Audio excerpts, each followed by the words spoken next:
In LA this week. Eye-opening conversations about modern technology taking place in one of LA's oldest buildings. I'm Gil Reyes with more on why tech experts have gathered here inside downtown's Pico House. I'm Rasha Goel. Up next, a Los Angeles artist talks to us about his relationship with the wall. Find out what inspires him. I'm Anna Marcos. Beauty and the Beast East LA style. That's coming up.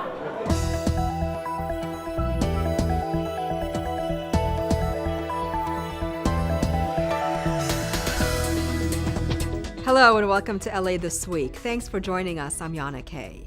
Well, California recently approved an easier and cheaper way to add more housing, and Angelenos are signing on. Mayor Eric Garcetti breaks down the benefits of so-called granny flats in Encino. Gil Reyes has more.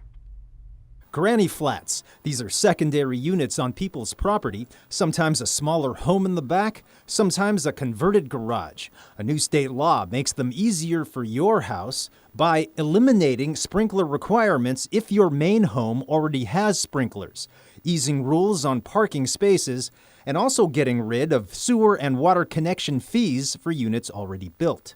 At a luncheon with Valley business leaders, Mayor Eric Garcetti mentioned the possibilities if just a fraction of LA homeowners had granny flats. Consider that the city has 500,000 single-family homes. Now, if just 10% of those homes added granny flats in their backyards, that equals 50,000 units of new housing. Housing for sons, daughters, their friends, basically anyone. Homeowners could also rent out these granny flats and make money on the side. The city of LA is working on its own accessory dwelling units ordinance that could be stricter than the state law. Details expected soon. I'm Gil Reyes for LA This Week. The number of permits to build granny flats has increased since the state law went into effect in early 2017. And as you just saw, city leaders are on a mission to build more housing for LA's homeless population. But as housing gets built, they're also providing other comforts to help the quality of life for Skid Row residents. Among them, the Refresh Spot. Anna Marcos explains. On Skid Row, hygiene is often a luxury, but it's about to become a part of everyday life as Skid Row celebrates its Refresh Spot, a hygiene center with showers, sinks, and toilets. This spot can help transform the lives of people in Skid Row. It can help transform Skid Row. It can help transform all of downtown Los Angeles. I don't really like all this talk, City Hall. I like to see something tangible. This is tangible right here. The push to get the restroom facilities has been going on for years, but a recent medical scare on Skid Row gave it a bigger push. What gave urgency to this was the outbreak of hepatitis A. We have a situation not as grave as San Diego, but we've had some cases. But most here say getting restrooms for homeless residents isn't just about health concerns. It's about them regaining their humanity, identity, and dignity. How can you begin that pathway back when you don't have a place to clean your body? How can you continue? How can you begin the steps that you need for your own recovery when you are wallowing in your own waste? It should never take this long to get a bathroom, 3 decades, and showers in Skid Row or any community. I parked my car about a block and a half away, and that walk over here was tough. The intensity of it and the depression of it is growing. Everyone needs to live with dignity and respect, and we expect that of all Angelenos in Los Angeles. The restrooms will have round-the-clock maintenance and security crews and will be managed by the group Homeless Healthcare. I'm Anna Marcos for LA This Week.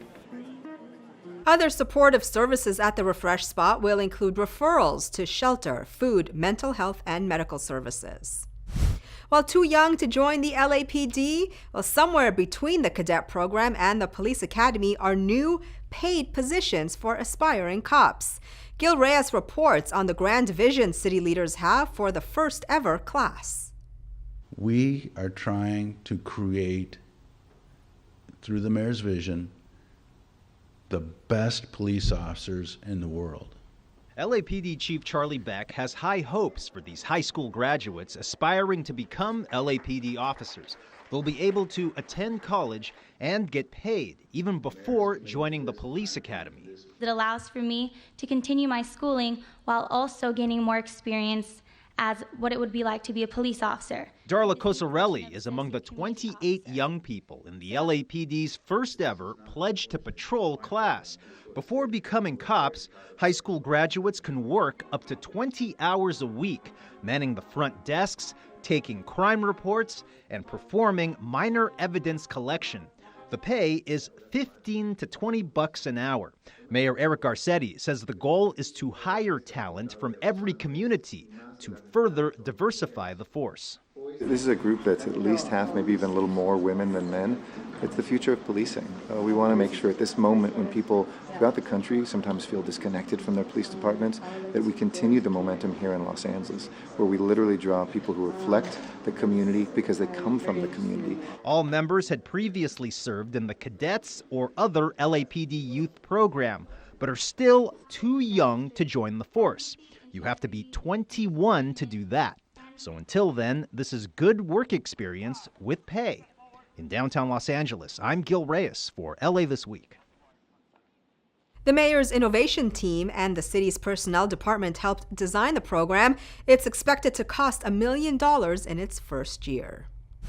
Well, it's one more step in the fight to end homelessness as the Arlington Square Apartments open for business, a joint project between the city, county, and community groups. Anna Marcos gets to know some of the new residents. Margaret Sullivan has a ritual every time she comes home. She lights a couple of candles, her way of being thankful. She's among dozens of formerly homeless people getting a new shot at life and a new home at Arlington Square, a supportive living apartment complex. Sullivan suffers from bipolar disorder and PTSD. They actually picked my name as one of the people to come here, and the place I was living before was really bad. All my friends that are my dear close friends knew that I was really having a hard time.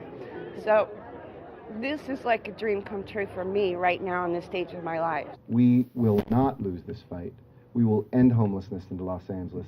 And more importantly than ending homelessness, we will expand community and love and partnership throughout every neighborhood of LA. Arlington Square will be run with help from Prop H funds, which pay for supportive services for homeless housing. These apartments house people with mental disorders, veterans, people living with AIDS, and those with various disabilities. This place is really helping me out a lot. I'm able to eat and stuff and not worry about my stuff or worry about where I'm going to lay my head. It's really good. I like being here. I'm looking for a job. If you are tired of driving up and down the street and seeing sights that hurt your eyes and hurt your heart, that the only successful way to deal with that is to build more structures like this. Apartments like this normally go for $900 to $1,200 a month at market rates, but these are rent subsidized, so residents only pay up to 30% of their income, and the rest is paid by the Housing Authority of the City of Los Angeles. We are building housing, and we are rebuilding lives. Every single one of these types of developments bring improvements to the community. Meanwhile, Sullivan, a former artist, is happy to be unpacking her artwork in her new home. This is my first own place with my own dishes, my own closet. I'm not sleeping on the floor, and I had been to Skid Row. This is like a breath of fresh air. The future is wide open. Sullivan had former businesses in accounting, artwork, and publishing. But right now, she wants to do something she hadn't done in years. Enjoy her new home and rest. I'm Anna Marcos for LA This Week. Some of the nonprofit groups that got the units built include a Community of Friends, Enterprise Community Partners, and the LA Homeless Services Authority. Well, from cleaning streets to easing traffic, cities are using data like never before to improve people's lives. Gil Reyes reports on some of LA's most recent innovations, as well as steps other cities are taking. In LA's Arts District, cameras high above are monitoring trends of cyclists and pedestrians, their numbers, their peak travel times. One goal is to adjust traffic signals based on the data for safer, more efficient traffic flow. Efficiency is also the goal in the city's messages during fires and other catastrophes. Tech expert Gene Home says LA City agencies are using an app called Hootsuite. It links their Facebook, Twitter, and Instagram accounts to one simple-to-use dashboard. No matter what people in Los Angeles are following, whether it's the zoo or the airport or fire, that they're going to get consistent messaging when we have a city emergency. Those are just some of the strategies being discussed here at the Smart Cities Innovation Accelerator here in downtown LA's Pico House. Breaking up into groups, and over lunch, city and tech leaders from all across the U.S. have gathered here to talk about best practices. In cities like San Francisco and Seattle, the Ford Motor Company has launched a ride-sharing traffic reduction program called Chariot. Pickups are determined by crowdsourced demand. You as an individual can start to vote in terms of where you might want to see a shuttle route. And then based on that aggregated demand, we would introduce a shuttle service. And when it comes to cleaner streets, other cities might learn from LA's Clean Stat program. It uses data to determine where litter is most likely to occur. Within 1 year, we've been able to improve more than 80% of those streets. So you can see that paying attention to data and really looking at how we direct services based on that information can make a very big difference. A meeting of the minds to improve not just our city, but all cities. At Pico House, I'm Gil Reyes for LA This Week. The meeting drew leaders and tech experts from several agencies, including the cities of San Francisco, Chicago, and New Orleans.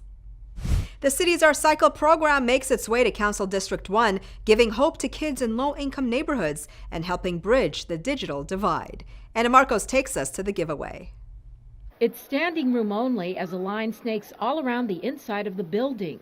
100 kids and their families are about to score a free computer at the R-Cycle LA giveaway in Council District 1. But don't worry, each council district gets its turn. I'm happy today because I'm going to get a computer for my first time.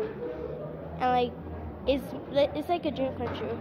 I think that it'll help me in school a lot, and as Gilbert Cedillo said, help me with my future. I need a computer for school, and I want to succeed in life and do good in school. Councilmember Gil Cedillo himself does the honors, handing out a computer or two. He believes internet access is a must for all kids who want to compete in life. I feel very excited, especially for her, because computer mean a lot to her. To me, it's an open door for her, so she keep on going to study. The rehabbed computers are donated by city agencies and businesses and given to kids in needy neighborhoods. It's a joint project by the city's Information Technology Agency, the various council districts, and Human IT, a nonprofit group. In this day and age, opportunity really starts with having equal access to technology. And not only technology, but access to internet as well. Besides the free computers, these kids get 4 years of free Wi-Fi. So altogether, a windfall of several $100s, money that most of them would not be able to afford. You seem a little bit emotional. Why is this so emotional to you? Because all I have is my mom. And now you can get a computer free, right? Yeah. And what do you hope to do in the future? Be an architect. A moment for both sad and happy tears. And if these computers are any indication, there are a lot of success stories in the making tonight. I'm Anna Marcos for LA This Week. Sprint will provide the free Wi-Fi service. If you live or work anywhere near downtown LA, you've probably seen his work. And now this well-known LA artist is on a mission to create the largest mural in the world by a single artist. Rasha Goel has more on his latest endeavor. If you've passed by Pershing Square, you may have seen this mural by artist Robert Vargas. It's titled Angelus to symbolize unity, and it's one of his largest canvases to date. This mural has been in the works for the last 4 years, and I've been designing it according to the way the sun and the sunlight and shadows hit the wall on the day of the spring equinox. So there's the topical mural that you're going to see annually, or year-round, I should say, but then once a year, it will become a destination where people can see it activate and tell a sub-narrative. And that narrative is referencing a lot of LA landmarks and a lot of LA history. Vargas, who grew up in Boyle Heights, is known for his portraits and street art around the city. He's done over 800 portraits and is best known for his mural masterpiece, Our Lady of Downtown LA, a 4-story mural on Spring Street. Vargas says she rises from the ground painted in values of black and white as a nod to the historic architecture of downtown Los Angeles. Other murals include Can't Stop of legendary Suicidal Tendencies frontman Mike Muir, and his Warrior Odyssey mural of skateboard icon and Z-Boy legend Tony Alva for the Kinney Hotel in Venice. He sees LA as the roots of self and rebirth of a neglected historic core. My goal is not necessarily to blanket the city in murals as much as it's putting up the right mural with the right message at the right time and in the right location for enough people to see it and digest it. And this current piece of art definitely does just that. This 60,000 square foot mural shares the historic stories of the indigenous Tongva Indians, the LA River, and much more. As a gesture to the city's first settlers, he invited the Gabrielino Tongva tribal chairman, Bernie Acuna, to bless the site. It's on the decline, and that's why the history of the tribe is so important, the mural is so important. As generations go on, the blood gets more and more diluted. What's fascinating about Robert's work is he doesn't use grids, projections, or stencils. In fact, all his work is freehand with a brush. And a little inside scoop about the mural behind me, well, the girl on that wall was actually in the lift with him while he was painting. It's really about developing a relationship with the wall and just kind of feeling it as you move along. These days, Vargas spends most of his time suspended above traffic, brushing and painting the wall. A wall once completed that will help merge both the past and present together in one moment. In downtown Los Angeles, I'm Rasha Goel for LA This Week. Well, you can check out his latest mural at 5th and Hill Streets in downtown LA. Well, forget Hamilton. Broadway has arrived in Boyle Heights. A joint effort by Councilmember Gil Cedillo's office, T&H Productions, and Casa 101 Theater is giving more people of color a shot at the entertainment industry. And it all starts with a beloved play. Anna Marcos joins us with more. Anna. Yana, you are about to watch Beauty and the Beast with an LA Eastside flavor. It's all happening here at the Casa 0101, a theater space for the community. Opening nights always mean billboards, lights, and lots of flower bouquets for the performers. It's no different at this 99-seat theater as it opens its production of Beauty and the Beast, put on by and for this mostly Latino community. We give a lot of opportunities for a lot of Latino actors who don't normally get opportunities. Also for women of all shapes and sizes, not just the skinny ones that we always see on film, you know? We have a multicultural cast. We have Latino, our lead is a Filipina. We have African Americans, we have Greeks, we have Caucasians. So it's a very diverse cast. We think it's reflective of Los Angeles. I never designed a castle in my life before, so this is an enchanted castle. An enchanted castle indeed, with all its walking, talking clocks and candelabra, and of course its prince turned into a beast by a magic spell. I'm just fooling myself. She'll never see me as anything but a monster. The transformation of the beast, and where he actually becomes good nature. He tugs the chords of our hearts. The big numbers are fantabulous. There are dancing, singing, acting. One staff member from Councilmember Gil Cedillo's office is executive producer on the show. He says Cedillo's mission is to encourage the expression of cultural arts in the Latino community. That we have, but also we want to give, opportunities, because there's not as many people of color, frankly, in the entertainment industry. So we're trying to create opportunities. As for Beauty, well, we know she's got 2 love opportunities, but she doesn't fall for this guy. She goes instead for the monstrous beast. Okay, not right away, after he learns to say things like, The show runs through January 21st. I'm Anna Marcos for LA This Week. For more info, visit casa0101.org.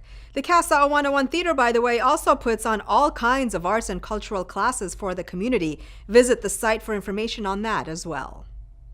While the city passes out free rain barrels and free bicycle lights to help save you water and keep you safe on the road, and a new park in South LA brings much-needed green space to the neighborhood. All these stories in Citybeat.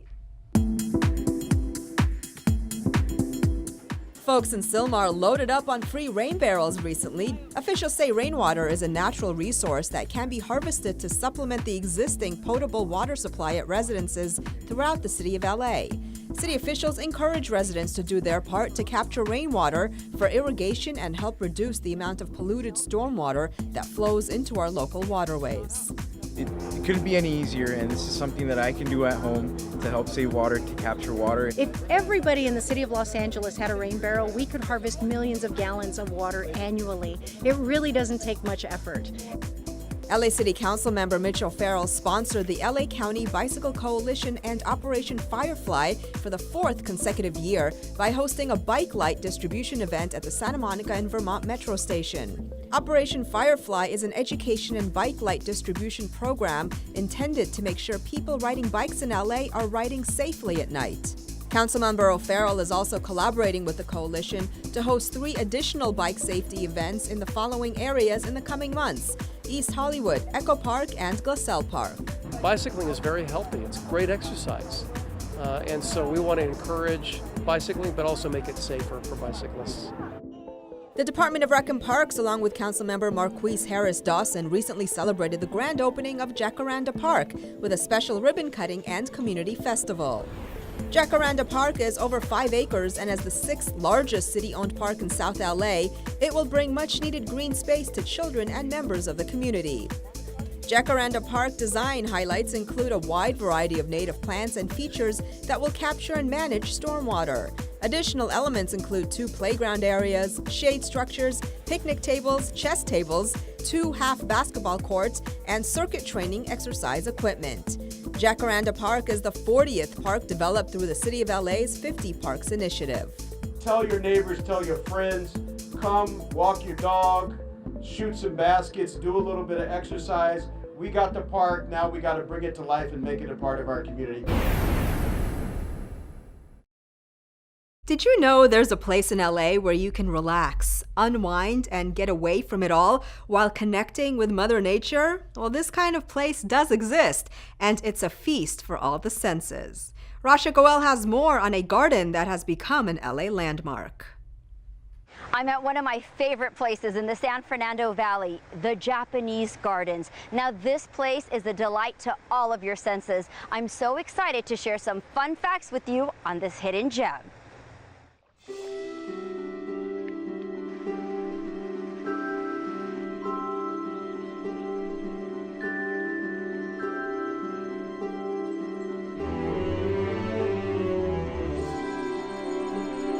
This 6.5 acres of lush greenery was the vision of Dr. Koichi Kawana, a world-renowned designer, artist, poet, and teacher. It captures modern elements mixed with tradition, giving visitors a chance to escape from their busy, chaotic lives. I had the opportunity to meet up with Jean Green, manager of the Japanese Garden, who filled me in on some of the unique features of this place.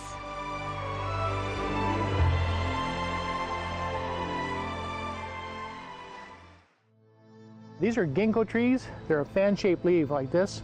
They date back to prehistoric times. They're thought early on, years ago, to be extinct.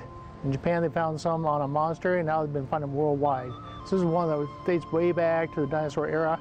We also have sago palms in the garden here that date back to that period of time also. Japanese gardens are art form gardens and not botanical. This particular one is divided into 3 parts: a Zen meditation garden, a strolling garden with a promenade, and the tea garden and tea house. But did you know? The water in this beautiful garden comes from reclaimed wastewater that is processed at the D.C. Tillman Water Reclamation Plant, which sits next to the garden. D.C. Tillman, a city engineer, set up this system for water recycling. In the early 70s, they didn't have any upstream water treatment plants to process the wastewater. His idea was to bring upstream plants and use the water locally for the benefit of the public. And this is how it all came about, is that he had this issue. He had this plant built and the Glendale plant built to have upstream water available, let's say reclaimed water available to be used, which now we're using for irrigation, golf courses, and we're going to use for groundwater recharge in the future. It's even become quite the hotspot for Hollywood productions to film at. In fact, you might recognize this building from Star Trek. With 42,000 visitors a year, there are still Angelenos who are just finding out about this place. I've lived here for over 16 years. I lived across the street from here at one point and never came here. It's really impressive. I'm actually shocked. Impressive is just one of the words that can be used to describe this peaceful oasis. It's the perfect place to experience tranquil beauty while connecting with nature. In the San Fernando Valley, I'm Rasha Goal for LA This Week.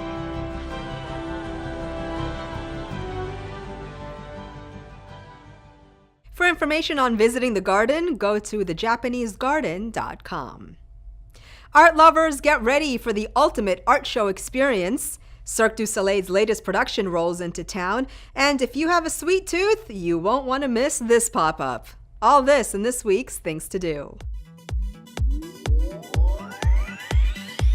Los Angeles has emerged as a global epicenter of art and culture, with a distinct interwoven multicultural influence unique to the city. Diversity is LA's strength, and art is most impactful when it includes or transcends all borders. As LA rises as the world-class destination for art, the LA Art Show continues to lead the way with innovative programming and one-of-a-kind experiences for an expanding collecting audience. The LA Art Show is an unparalleled international art experience with over 100 galleries from 18 countries exhibiting painting, sculpture, works on paper, installation, photography, design, video, and performance. The art show takes place Thursday, January 11th through Sunday, January 14th at the LA Convention Center. For more, visit laartshow.com.